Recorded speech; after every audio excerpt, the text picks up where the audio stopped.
Meu nome é Álvaro Facredin, Álvaro Paniza Salomão Facredin, sou técnico em contabilidade, formado pela Escola Técnica de Comércio Nossa Senhora do Rosário, em 1981, e sou bacharel em Ciências Contábeis pela Pontifícia Universidade Católica, graduado em 1982, pós-graduado em Contabilidade e Auditoria Governamental pela Universidade Federal do Rio Grande do Sul, pela URGS, anos mais tarde.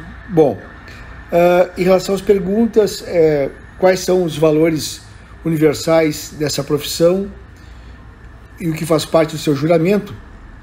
Quero dizer que a essência entre os juramentos da ciência contábil é muito parecida com as demais e tem a ver com os valores universais. O juramento exige exercer a profissão com dedicação, responsabilidade e competência, respeitando as normas profissionais e éticas, tendo ênfase em exercer a profissão em prol do desenvolvimento sustentável e o progresso do país, independentemente de crenças, raças ou ideologias. Por fim, também se compromete a lutar pela permanente união da classe contábil e o aprimoramento dessa ciência e a evolução da profissão de contador ou de técnico em contabilidade, mais especificamente de contador.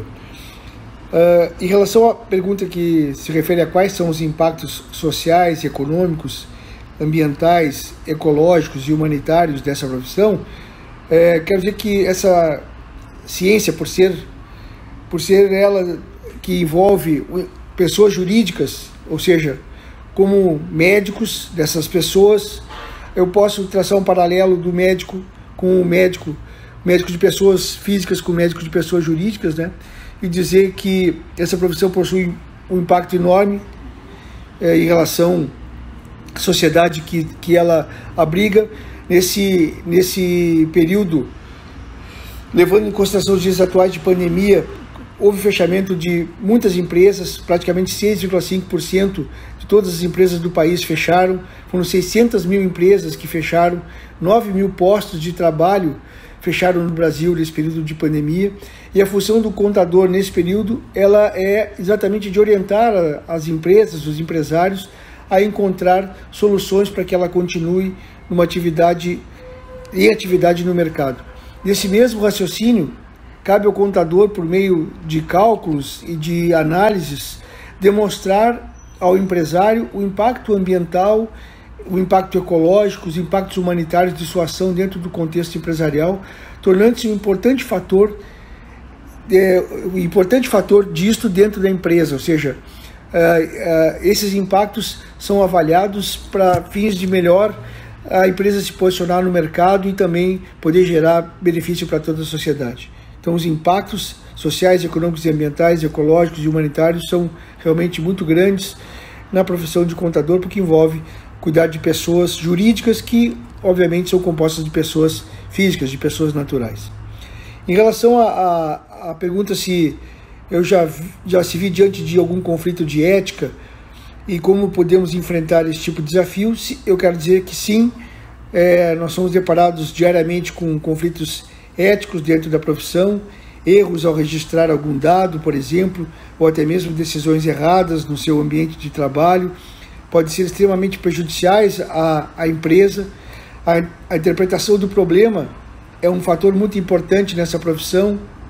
A ética é uma questão fundamental, pois sem ela não conseguimos prestar serviços de forma eficaz e independentemente, que é o exigido dentro do juramento do bacharel de Ciências Contábeis.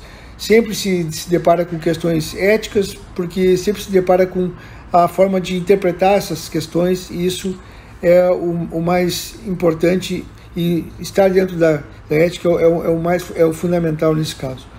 Em relação à pergunta que diz qual a parte mais prazerosa da sua profissão e qual a parte mais difícil, eu quero dizer que, como contador, a parte mais prazerosa é fazer o certo do jeito que tem que ser feito, do jeito que ele se apresenta. A melhor parte é a área da investigação e a criação de teses perante a situação. A investigação de fraudes, erros e roubos dentro de uma organização sempre foi um grande prazer para mim. Em contrapartida, a parte mais difícil da profissão para mim é a atualização permanente. O contador precisa estar sempre atualizado, ler diversos assuntos de diversos segmentos, mantendo-se sempre bem informado em relação a tudo.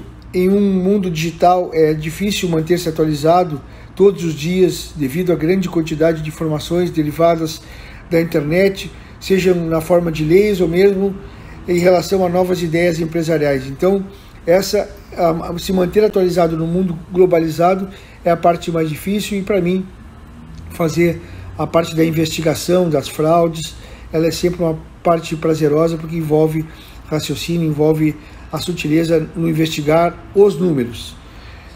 Olhando a pergunta que se refere olhando para a sua experiência, o que você faria diferente e que orientação daria para nós, estudantes e futuros profissionais, eu diria que, em minha opinião, nada faria diferente. Entrei em uma profissão que sempre gostei, inspirada por influências familiares, e nunca me arrependi.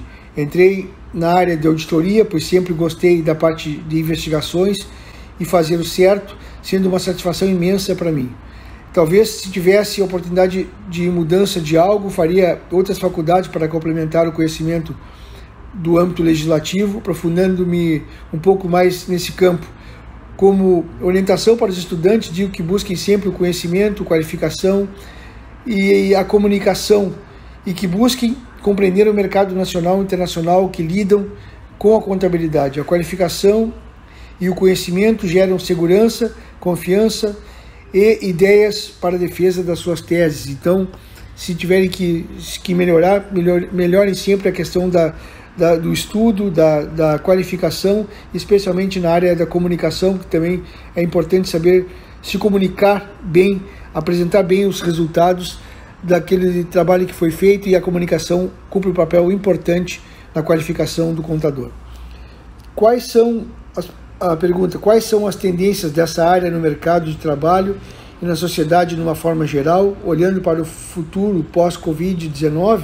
Bom, eu quero dizer que com a chegada do Covid-19 no mundo, desse novo SARS, né, SARS-CoV-19 no mundo, diversas mudanças ocorreram no globo, e com o intuito de adaptação a essa nova realidade.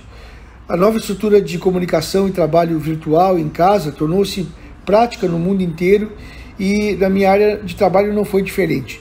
Devido à grande variedade de meios que envolvem a contabilidade, é difícil estabelecer algumas tendências dessa área num futuro pós-pandêmico, ou seja, cada meio envolvendo essa área envolve mudanças distintas.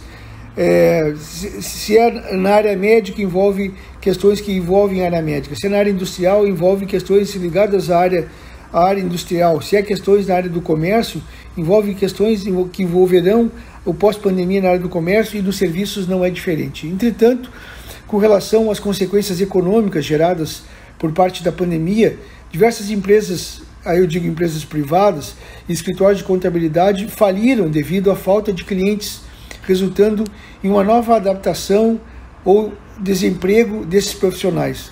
Na área pública, não houve tantas mudanças com a chegada da pandemia, por justamente tratarem de outros assuntos comparado com as empresas. Na área pública, exige exatamente o tratar a pandemia como área de Estado, ou o reflexo na área contábil, ela foi mais no sentido da qualificação da informação, houve muito mais trabalho no sentido de interpretar a informação da atuação do Estado para poder passar para a sociedade o que o Estado fez em relação à gestão da pandemia, né? Isso também faz parte da área contábil, diferentemente da área empresarial, que também tem esse aspecto, mas sobretudo teve muita queda de competitividade e empresas fechando, e por consequência disso também muitos empregos na área de contabilidade também foram fechados, escritórios de contabilidade ou gestores de contabilidade também tiveram que mudar e talvez até fechar em função da quebra dos seus clientes. Então, foram essas minhas considerações em relação às perguntas que me foram formuladas. Agradeço a oportunidade ao professor por ter feito esse trabalho maravilhoso com os alunos, e agradeço ao João Pedro por ter me dado a oportunidade de esclarecer um pouquinho da minha profissão para ele e para todos os seus colegas. Um abraço de coração e sucesso a todos no trabalho, na vida, e sucesso aí nesse terceiro ano que está findando esse ano. Um abraço a todos.